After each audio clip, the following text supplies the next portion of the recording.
It was a cold, quiet evening in a suburb of Chicago. The kind of night where the streets are empty, and the only sound you hear is the hum of your car engine as you drive home. For Dr. Maya Thompson, it had been one of those days that felt like it would never end. She had just finished an 18-hour shift at the hospital, saving lives and making impossible decisions. Her scrubs were still on, stained with the faint marks of blood from a surgery she'd performed earlier. A delicate operation on a little girl who had been brought in with life-threatening injuries. The surgery had gone well, but it left Maya emotionally drained. All she wanted now was to get home, take a hot shower, and maybe sit by the window with a cup of tea before collapsing into bed. Little did she know, her night was far from over. As she turned onto her street, something caught her eye in the rearview mirror, flashing red and blue lights. Her heart sank. She hadn't been speeding, hadn't run any stop signs, and definitely hadn't done anything wrong. Still, she pulled over cautiously, putting the car in park and rolling down the window. The cold air rushed in, biting at her face, but she didn't dare say a word until the officers approached. 2 white police officers walked up to her car, their flashlights shining directly into her eyes. One of them tapped on the glass with his knuckles, signaling for her to roll the window down further.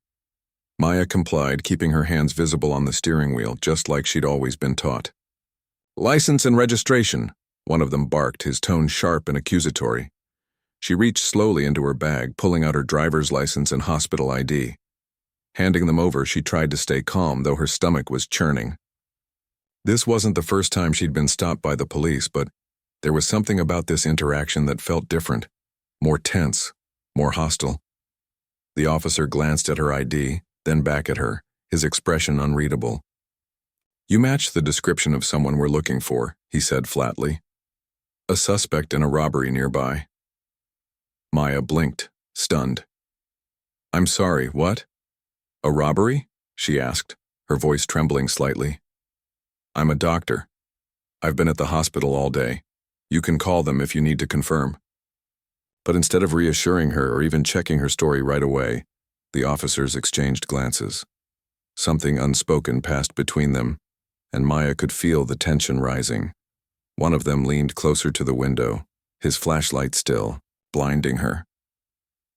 "You don't look like no doctor," he muttered under his breath, loud enough for her to hear. Her chest tightened. It wasn't the first time someone had doubted her because of the color of her skin. But hearing it in this moment, in this situation, stung deeply. She took a deep breath, trying to keep her composure.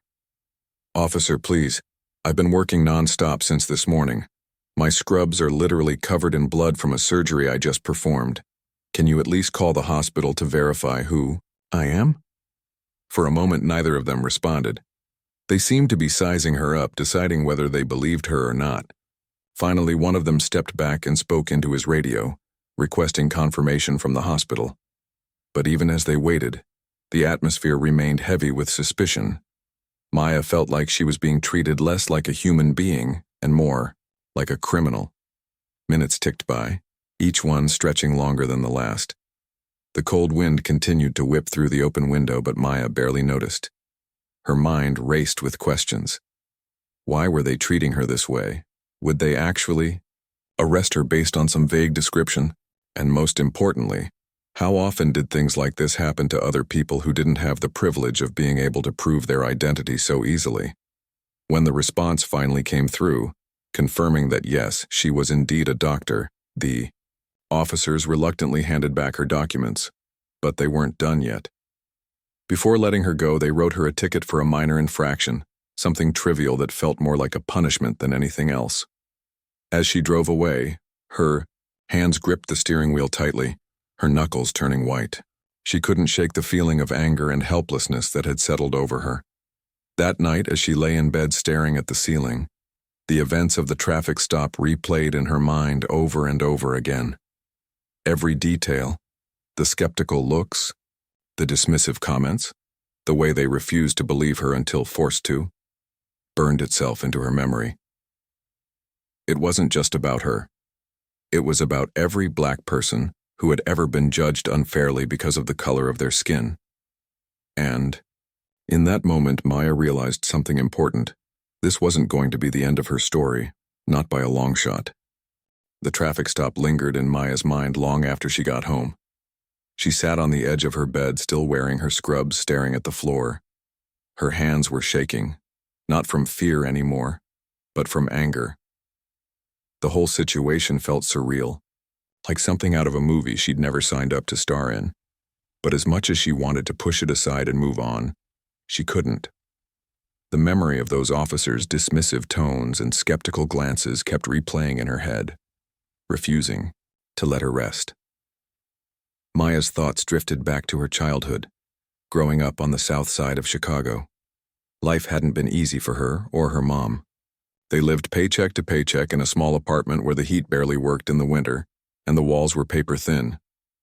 Her mom worked 3 jobs, cleaning houses during the day, stocking shelves at night, and taking in sewing work whenever she could find it. Despite all that, she always made sure Maya had what she needed: books, school supplies, and most importantly, encouragement. Her mom used to sit her down at the kitchen table after dinner, even when they were tired and worn out from the day, and say, "You're not just fighting for yourself, baby. You're fighting for everyone who will come after you." Those words stuck with Maya through every challenge she faced. When teachers doubted her abilities because of where she came from, she pushed harder. When classmates teased her for being different, she held her head high. And when doors seemed closed to her, she found ways to open them herself. Education became her lifeline. Maya poured everything she had into her studies, earning top grades and winning scholarships that allowed her to attend one of the best universities in the country. It wasn't easy.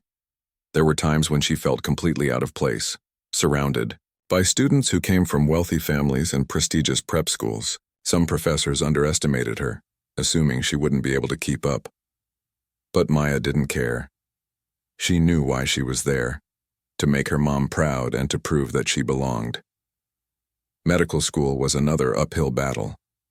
The workload was grueling and the pressure was relentless. Late nights in the library, endless exams and clinical rotations that left her exhausted, but she powered through. Every time someone told her she couldn't do it, she doubled down. By the time she graduated, she wasn't just a doctor. She was a symbol of resilience, proof that determination could overcome even the toughest obstacles. But no matter how far, she climbed. Maya never forgot where she came from. She carried her neighborhood with her everywhere she went: the strength of her community, the sacrifices her mom made, and the lessons she learned about standing tall in the face of adversity. That's why the traffic stop hit her so hard. It wasn't just about her. It was about every black person who had ever been judged unfairly, stereotyped, or dismissed because of the color of their skin. As she sat there on the edge of her bed, Maya realized this wasn't just an isolated incident. This was part of a bigger pattern, a system that treated people differently based on race. She thought about all the times she'd heard similar stories from friends, family, and coworkers. People pulled over for no reason, questioned aggressively, or worse. And yet, many of them stayed silent, afraid of retaliation or convinced that nothing would change if they spoke up. But Maya wasn't afraid, not anymore. Something inside her shifted that night. Maybe it was the exhaustion from working nonstop, or maybe it was the realization that she couldn't keep pretending these things didn't happen. Whatever it was, she knew one thing for certain: she couldn't let this go unanswered. She stood up, walked over to her desk, and opened her laptop. For hours she typed away, pouring her thoughts onto the screen. She wrote about the traffic stop, about how it made her feel, and about the larger issues it represented. She shared her story, not just as a doctor, but as a daughter, a woman, and a human being who deserved respect and dignity. By the time she finished, tears were streaming down her face, but she also felt a strange sense of relief. Writing it all down made it real, gave it weight. The next morning, Maya woke up with a renewed sense of purpose. She called a civil rights attorney she'd met at a community event a few months earlier. The two had bonded over conversations about racial profiling and police accountability, and Maya trusted her judgment. When she explained what had happened, the attorney listened carefully, asking thoughtful questions and offering guidance. Together, they decided to file a formal complaint against the officers involved. Word spread quickly within the hospital. Colleagues who had known Maya for years reached out to offer support. Some shared their own experiences of racial profiling, while others expressed outrage at what had happened. One nurse, a middle-aged woman with kind eyes and a warm smile, hugged Maya tightly and said, "You're not alone in this. We've got your back." That simple act of solidarity meant more to Maya than she could put into words. For so long, she'd carried the burden of these injustices silently, believing it was something she had to deal with on her own. But now, surrounded by people who believed in her and supported her, she felt a strength she hadn't felt before. Later that week, Maya organized a press conference outside the hospital. She stood behind a podium, flanked by colleagues and community leaders as cameras flashed and reporters jotted down notes. Her voice wavered at first, but as she spoke, it grew stronger. She recounted the details of the traffic stop, holding nothing back. She talked about the humiliation, the frustration, and the fear she felt in that moment. But she also talked about hope. The hope that sharing her story might inspire others to speak up and demand change. By the end of the press conference, Maya was exhausted, but determined. She knew the road ahead wouldn't be easy. There would be resistance, backlash, and moments when she'd question whether it was all worth it. But she also knew one thing for certain. She wasn't going to back down. Not this time. Not ever. The press conference marked a turning point, but it also opened the floodgates to challenges Maya hadn't fully anticipated. Within hours of her speech, her story was everywhere. Local news channels, social media platforms, even national outlets picked it up. At first, the response was overwhelmingly supportive. Messages poured in from strangers across the country, sharing their own experiences and thanking her for speaking out. People called her brave, inspiring, and a beacon of hope. For a brief moment, Maya felt like maybe, just maybe, this could lead to real change. But then came the backlash. The police department issued a statement defending the officers involved, claiming they had acted within protocol and suggesting that Maya's account was exaggerated. Anonymous comments online turned vicious, accusing her of lying, seeking attention, or trying to stir up trouble. Some trolls went as far as digging up old photos of her and posting them with mocking captions. It was relentless, and it hurt. Maya tried to ignore the negativity, focusing instead on the positive messages she received. But it wasn't easy. Every time she opened her phone, there was another cruel comment waiting for her. One message stood out. "If you're such a good doctor, why are you wasting your time complaining?" The words stung, not because they were true, but because they reflected a mindset Maya knew all too well. The idea that people like her should stay quiet, work hard, and accept whatever treatment they got without question. Still, Maya refused to let the hate silence her. She leaned on her support system, her mom, her colleagues, and the growing number of advocates who rallied around her cause. Her mom, now retired, reminded her of the importance of perseverance. "They're scared, baby," she said over the phone one night. "Scared of what happens when someone like you stands up and says enough is enough. Don't let them break you." With her resolve strengthened, Maya decided to take things a step further. She reached out to local activists and community leaders, asking for advice on how to turn her personal experience into something bigger, a movement for accountability and reform. They suggested organizing protests, hosting town hall meetings, and pushing for policy changes at the city level. It was daunting, but Maya knew she couldn't do this alone. Change required collective effort, and she was ready to lead by example. One of the first steps was gathering evidence. Maya worked closely with her attorney to dig deeper into the officers' backgrounds. What they uncovered shocked her. Both officers had a history of complaints filed against them, accusations of racial profiling, excessive force, and misconduct. Yet none of those complaints had resulted in any consequences. It was clear that this wasn't an isolated incident. It was part of a pattern. Armed with this information, Maya and her team drafted a detailed report outlining not only her case, but also the broader issues within the police department. They highlighted systemic problems like lack of accountability, inadequate training, and implicit bias. The goal was to present it to city officials demanding immediate action. Meanwhile, the public outcry continued to grow. Protesters gathered outside police headquarters holding signs that read, "Justice over bias" and "We deserve better." Community members shared stories of their own encounters with law enforcement, creating a powerful narrative of shared struggle. Local churches hosted prayer vigils while schools organized discussions about racial inequality and policing practices. Maya attended as many events as she could, listening to people, offering words of encouragement, and reminding everyone that their voices mattered. Despite the momentum, the pressure on Maya was immense. She was juggling long shifts at the hospital, legal battles, and her newfound role as an advocate. There were days when she felt like she was being pulled in 100 directions at once. Exhaustion became her constant companion, and self-doubt crept in more often than she cared to admit. Was she doing enough? Could one person really make a difference? On one particularly tough day, Maya found herself sitting in her car after work, staring at the steering wheel. She hadn't meant for any of this to happen. All she'd wanted was to go home after a long shift and rest. Now she was at the center of a storm, fighting a battle she hadn't asked for but couldn't walk away from. Tears welled up in her, eyes blurring her vision. Just as she was about to give in to the weight of it all, her phone buzzed. It was a text from a young girl who had seen her speak at a rally. "Thank you for standing up," the message read. "I want to be like you when I grow up." Those simple words hit Maya like a wave, washing away some of the doubt and fatigue. This wasn't just about her anymore. It was about the little girl who dreamed of becoming a doctor, the mother working multiple jobs to provide for her family.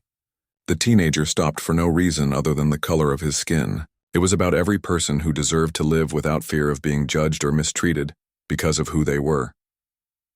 Reinvigorated, Maya threw herself back into the fight.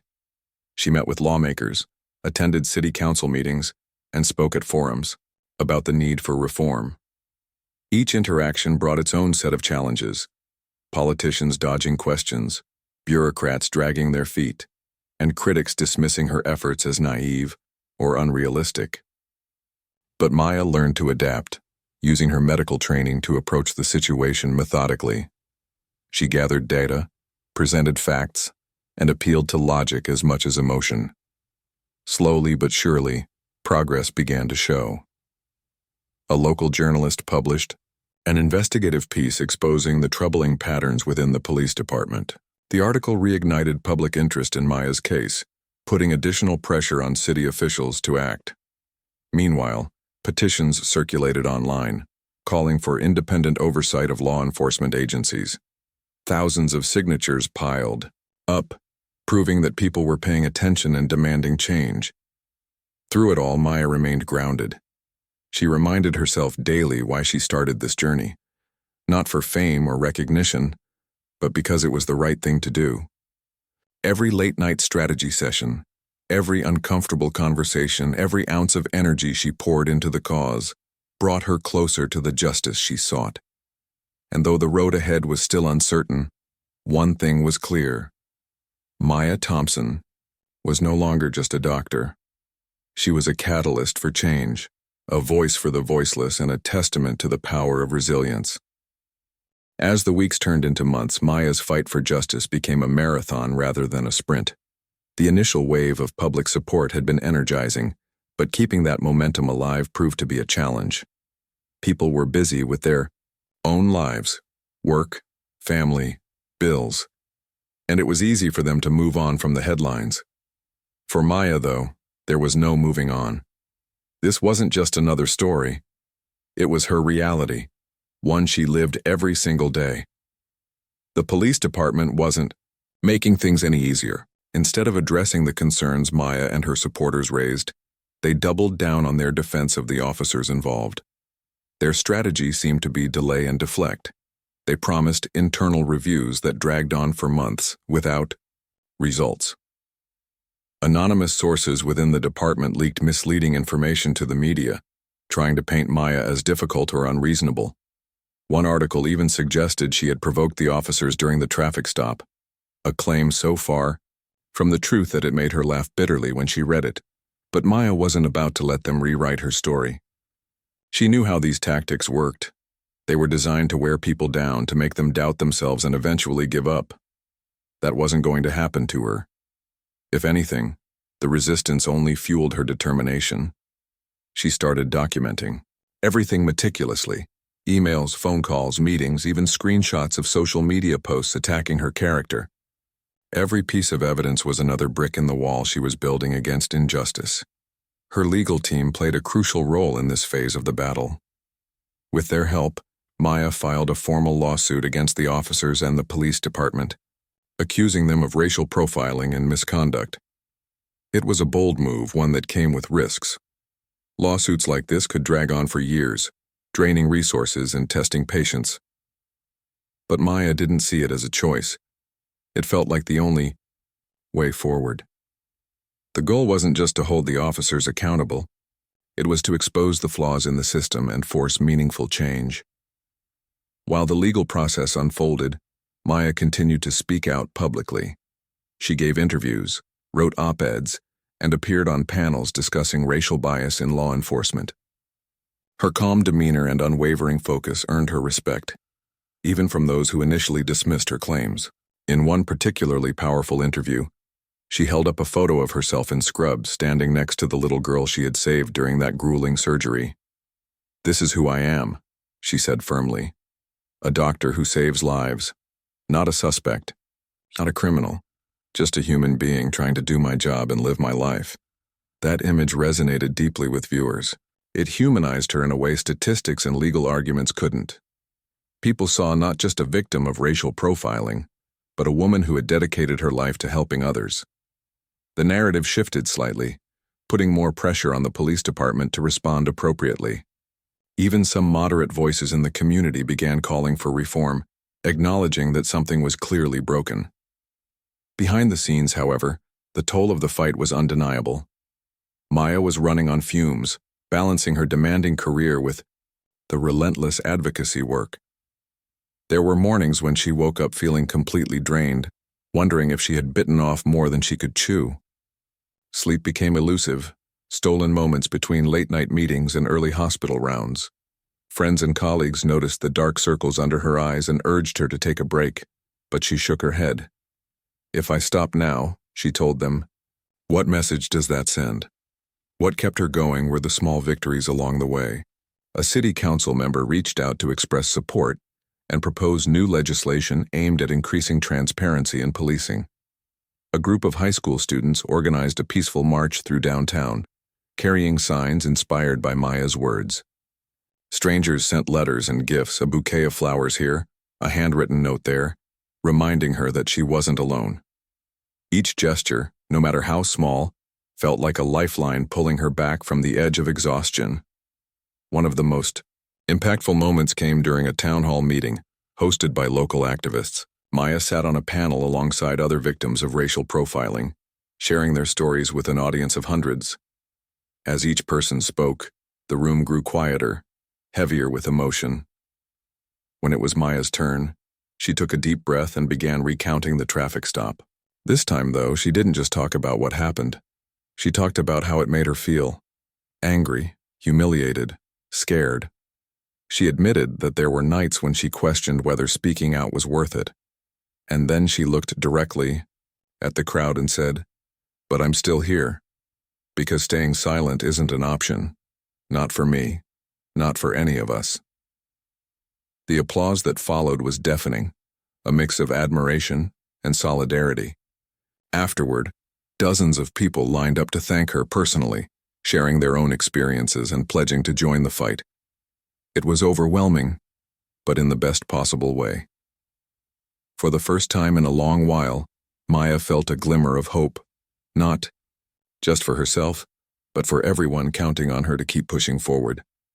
Still, the road ahead remained uncertain. The lawsuit was moving slowly, bogged down by legal technicalities and procedural delays. Critics continued to attack her credibility, questioning everything from her motives to her professionalism. Some days it felt like 2 steps forward and 3 steps back. But Maya refused to lose sight of the bigger picture. She reminded herself daily that change rarely happened overnight. It was messy, imperfect, and often painful, but it was necessary.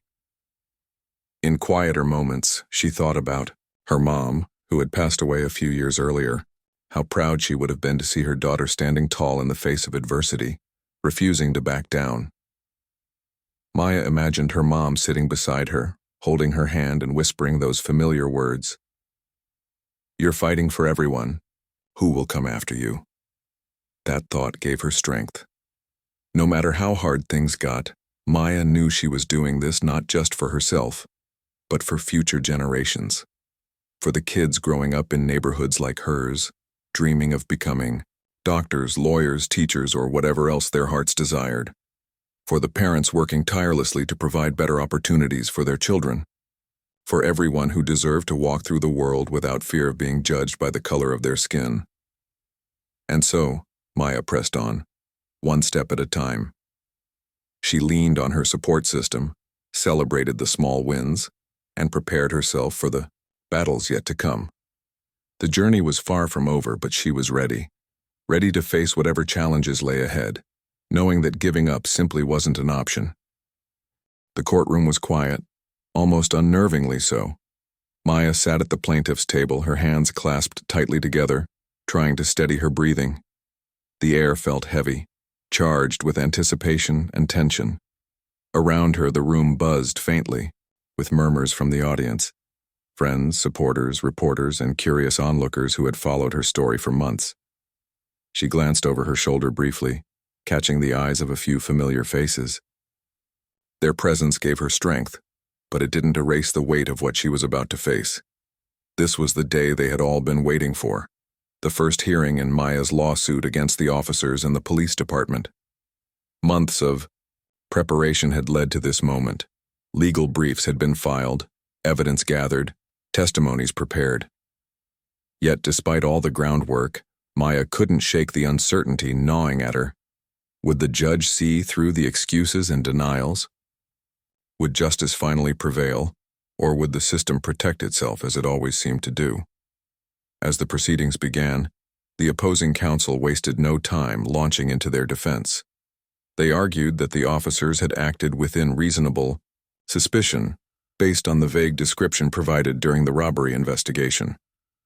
They downplayed the racial undertones of the traffic stop, framing it as a routine procedure gone slightly awry. And when questioned about the officers' history of complaints, they dismissed them as isolated incidents, irrelevant to the case at hand. Maya listened intently, her jaw tightening with each word. It was infuriating how smoothly they spun their narrative, twisting facts to fit their agenda. But she reminded herself not to react. Not yet. Her attorney had warned her about this strategy: deflect, minimize, and muddy the waters until the truth became obscured. This wasn't just about her anymore. It was about exposing the cracks in the system and holding it accountable. When it was Maya's turn to take the stand, she stood up slowly, smoothing her skirt before walking to the witness box.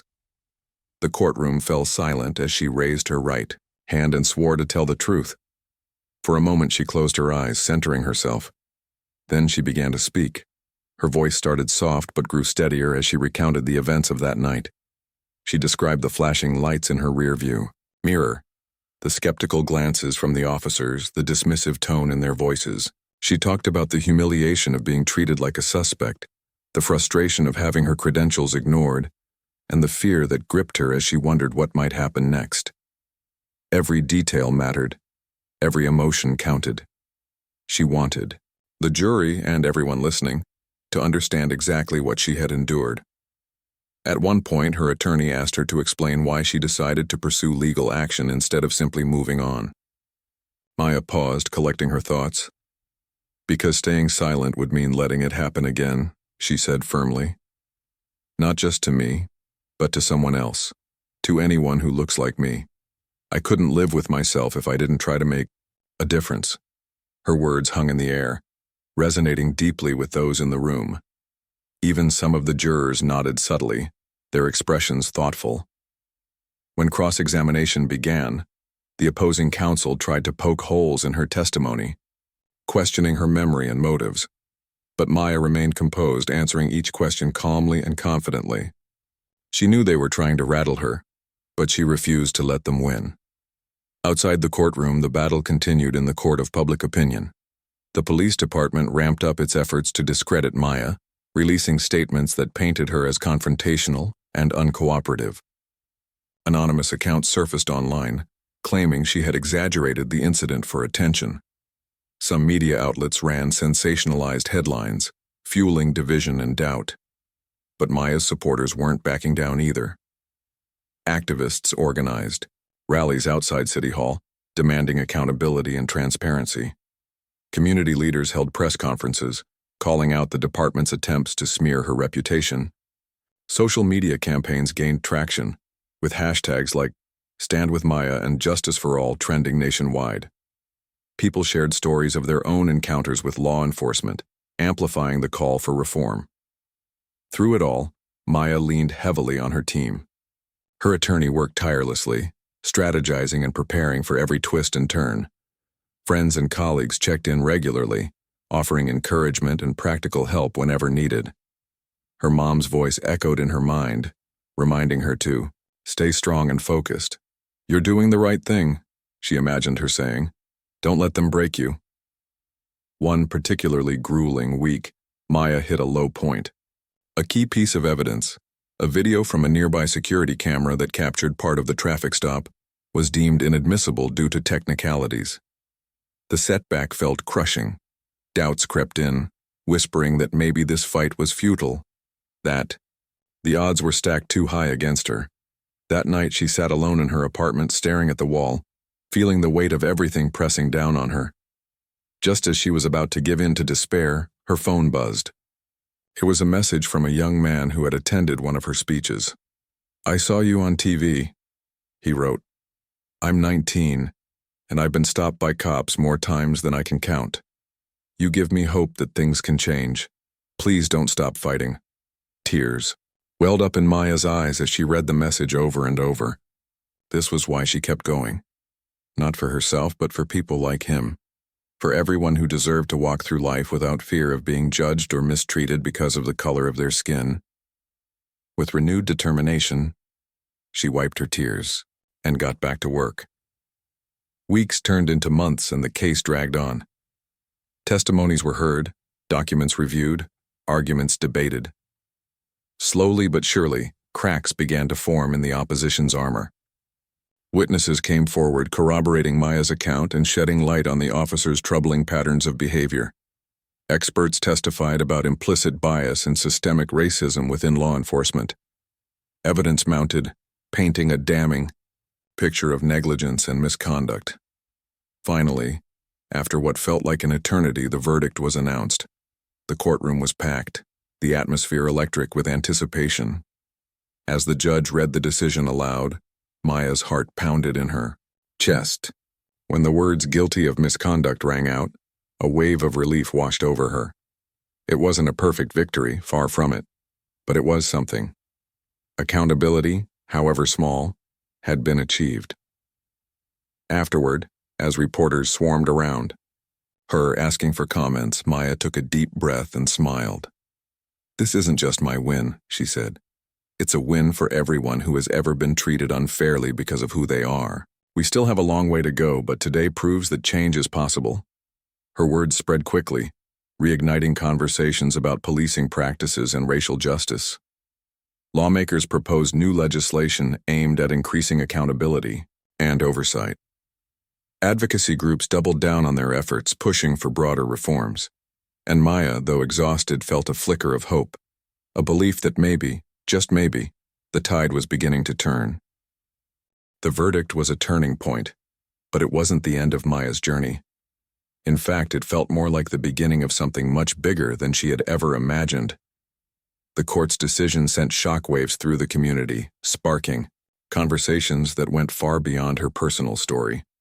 People were talking, really talking, about racial profiling, police accountability, and systemic inequality.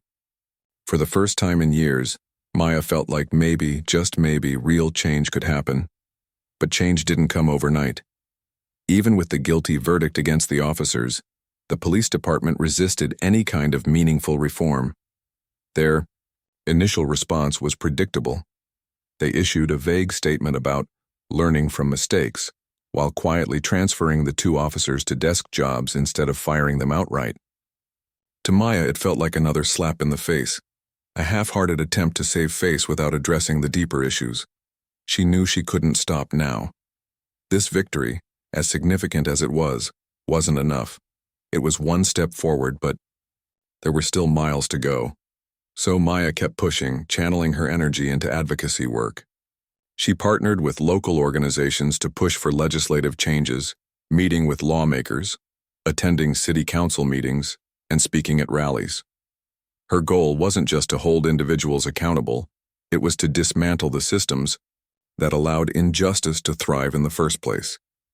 One of the most impactful initiatives she helped launch was a community-led task force focused on police oversight.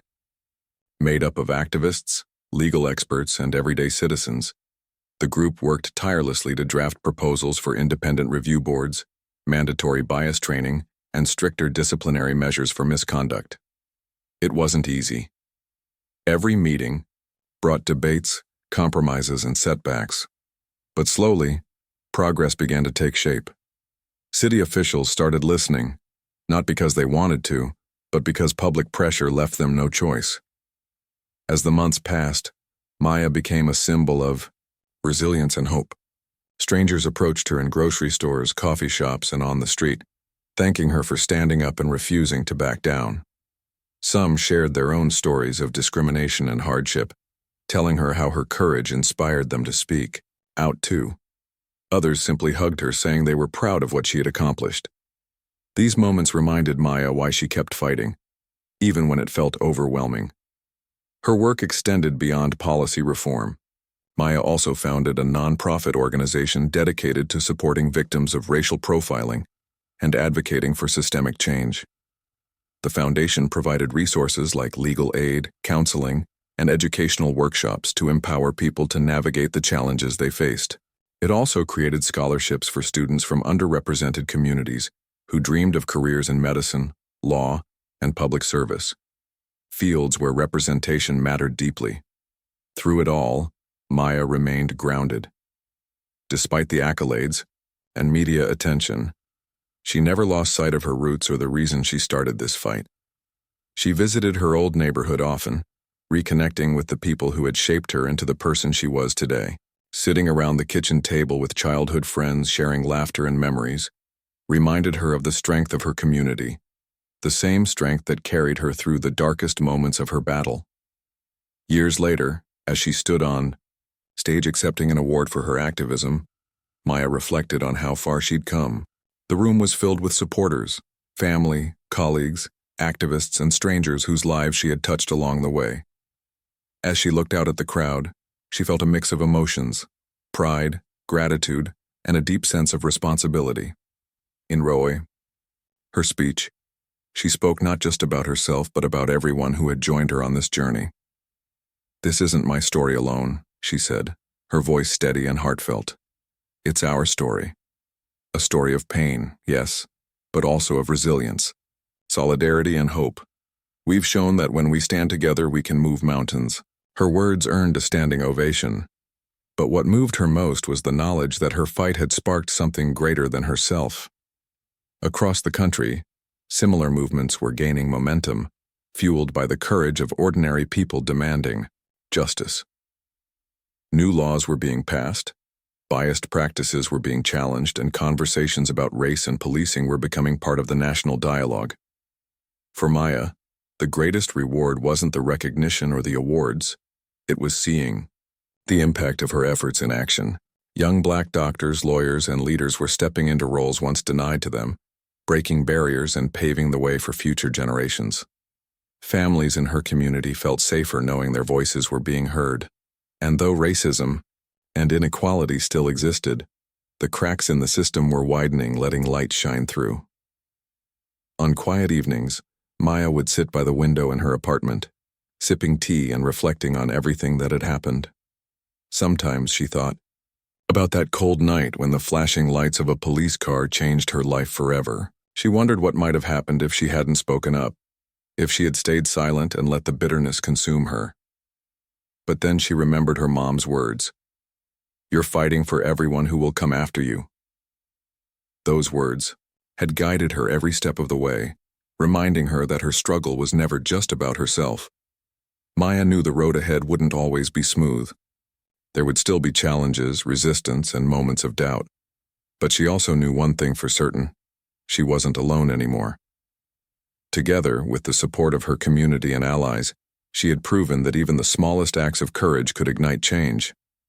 And as long as there were people willing to stand up and speak out, the fight for justice would continue. That belief, that collective action could transform the world, was what kept Maya going. It gave her hope, purpose, and the strength to keep moving forward one step at a time. Because in the end, her story wasn't just about surviving adversity. It was about using it to create a better future for everyone.